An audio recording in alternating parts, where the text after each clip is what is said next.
consider yourself under my protection? Big man in a suit of armor. Take that off, what are you? Let's put a smile on that face. I'm touching myself tonight. How can a woman possibly fight this? There are two things I want to do. I want an American cheeseburger.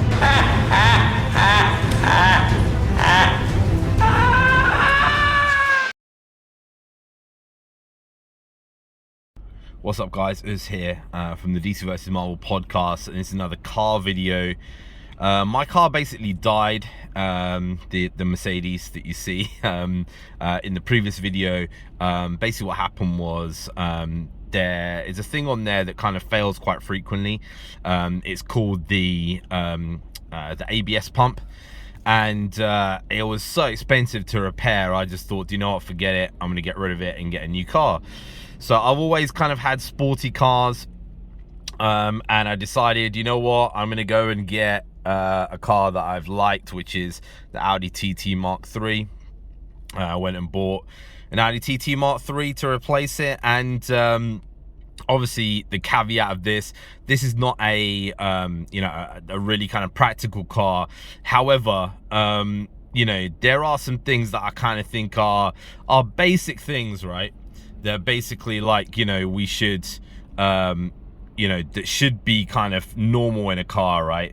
And you know, when I look at this car, there are so many things on it that are totally impractical, right? And just things that don't work properly and stuff like that. So I wanted to give you guys you know, a video on that.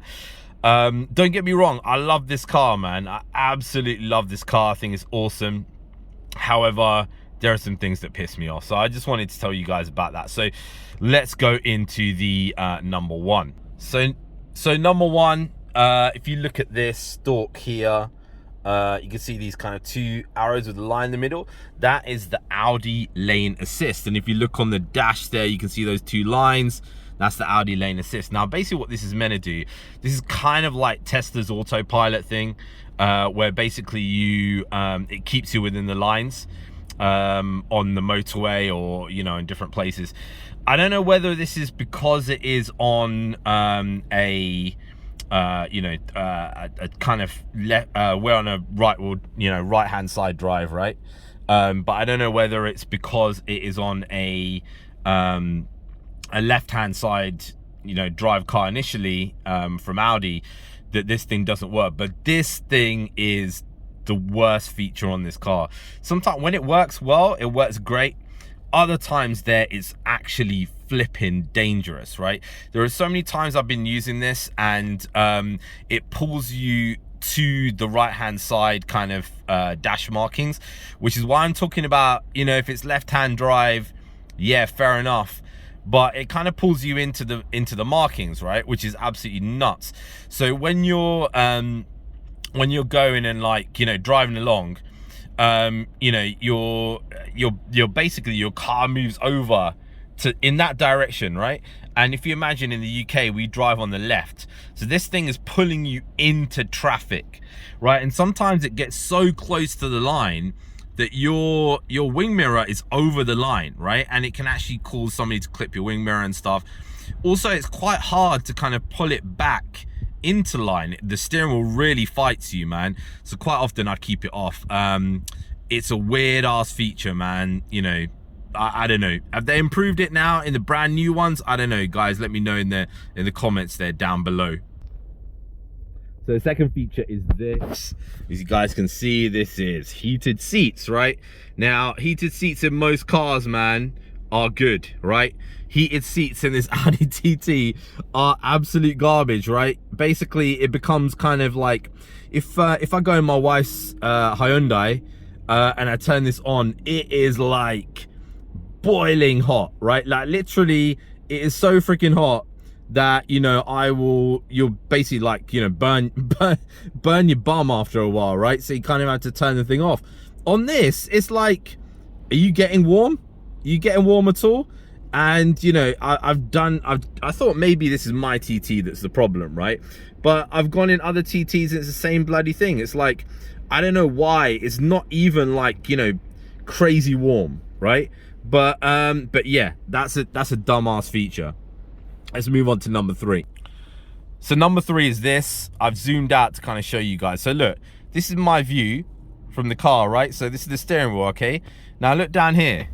Look down here. Okay, this all the way down here, if you can see that, that's where your fog lights are, okay? So when I'm here, right, can you see that, right? So I got to reach underneath there. I'm sitting here, right? So I can't see this, okay, to turn the fog lights on. Now imagine you drive into a place, and I had this a week ago. I was driving somewhere, right, and I'm looking like this, okay? You're driving like that. Okay, this is my position, and it's like, oh, you know, fog started, right? Fog started. It's a little bit kind of difficult to see and stuff like that. Oh, better turn my fog lights on. Okay, now I've got to tilt my head down here to see the flipping thing, and then press the buttons to turn it on, right? Absolutely mad. Who the hell decided to do that? Right, now on other cars, basically what you do is you grab this kind of turn thing here and pull it out, then that activates it. But here there's 2 buttons, right? 2 buttons, man. You can't even see it. It is the most garbage feature I've ever seen in my life. So number 4, guys, which you know, is probably in every single car there now. See this thing, A, with a surrounding kind of you know, kind of circle around it. It says A off. That's basically your automatic engine shut off, right? So it's basically designed that when you go to a traffic light or whatever, it shuts the thing off, right? It shuts the engine off. The whole point is to decrease emissions and also to decrease the amount of fuel that you're using, right? But look what happens in this car and why I hate this feature so much in the Audi TT. So I wanted to actually find a way to demonstrate this for you guys, but it was just too dangerous to do while I'm actually driving. So you just kind of have to take my word for it. This engine shut off is so aggressive, right, that basically what happens is that, imagine you're doing a 3-point turn, you're trying to reverse your car basically, like, you know, into one part of the drive and then kind of forward it and then reverse it there again. This stupid ass engine shut off thing activates every single time. Not only that, it locks the steering wheel, right? So you actually can't perform your turn properly. So if you try and do anything like a 3-point turn, you have to turn this bloody thing off. You have to turn off the engine shut off, right? It's not as aggressive in other cars, but because it basically stops your steering wheel from moving, right, as opposed to just simply like turning the engine off, you can't actually move the car.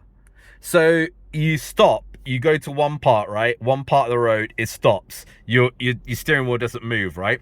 So then you press the accelerator slightly, the engine turns on again, then you make your turn, then you stop and it turns off again, and then it's locked again, and then you got to go around. It makes the turning like 100 times worse, man.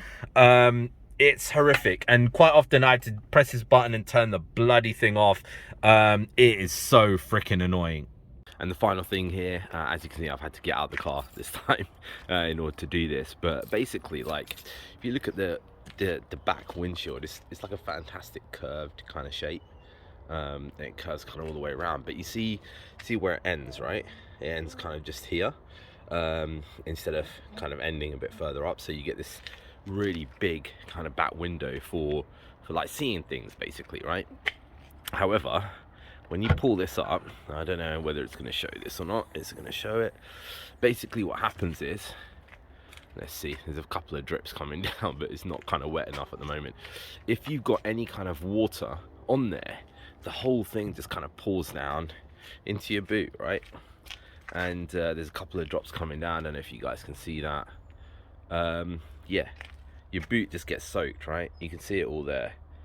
I could maybe see it dropping down. It's freezing cold, so it's very difficult to see, but yeah, all that stuff just drops in your boot gets soaked, and yeah, kind of sucks. So Audi, well, they're not making TT anymore, but if they ever did, they need to fix that feature. Anyway, guys, don't get me wrong, I love this car. It's a fantastic car. However, there's never everything perfect on a car, right? And if you ever buy an Audi TT Mark III, then yeah, watch out for that. Let me know what you think about those things. Do you have an Audi TT MK3 yourself? Have you noticed anything else? And I'll be doing a video about 5 things I love about this car in the future. Thanks for listening, guys. Bye.